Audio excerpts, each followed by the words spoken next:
ఇప్పుడు కర్మను అనుసరించి ఇవన్నీ జరుగుతాయి అంటారు కాబట్టి, అవును. కర్మ ఫలితం అనుకుని సరిపెట్టుకోవాలా? లేదు అంటే మనం ఏవైనా జాగ్రత్తలు తీసుకుంటూ రెమెడీస్ పాటిస్తే కొంచెం బావుంటుందంటారా? కర్మ ఫలితం అనే దానికంటే కలియుగం ఇది. కలియుగంలో అనుభవించాలే తప్ప దేన్ని కూడా ఆపలేము.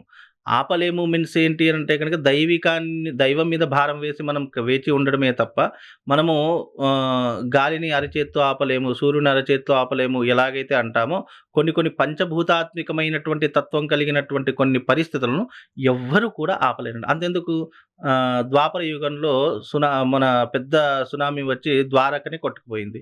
శ్రీకృష్ణుడు భగవంతుడే కదా! ఆపొచ్చు కదా! హ్మ్. కాబట్టి కర్మ ఫలితం ఎవరు ఆపలేరు. అంటే ప్రకృతి వైపరీత్యాలు కర్మ అనుసారంగానే జరుగుతాయి. మనం ప్రకృతిని ఎంత హాని చేస్తే అదే హాని మనకే ఎదురవుతుంది. మీరిప్పుడు చూడండి మనం ప్రకృతిని ఎంత నాశనం చేస్తున్నామో, ప్రకృతిని ఎన్ని రకాలుగా ఇబ్బందులు పెడుతున్నామో మనం కళ్ళారా చూస్తున్నాం. ఆ ప్రకృతి ఎప్పటికైనా వినాశనాన్ని కొని తెచ్చేస్తుంది. అలాంటి వైపరీత్యాలు ఇప్పుడు జరుగుతున్నాయి. ఇప్పుడు దానికి కర్మ ఫలితము లేదా భగవంతుడు ఎందుకిలా శిక్షిస్తాడనే దానికి మనము నేచర్‌కి ఏదిస్తే నేచర్ అదే మళ్ళీ మనకు తిరిగొస్తుంది.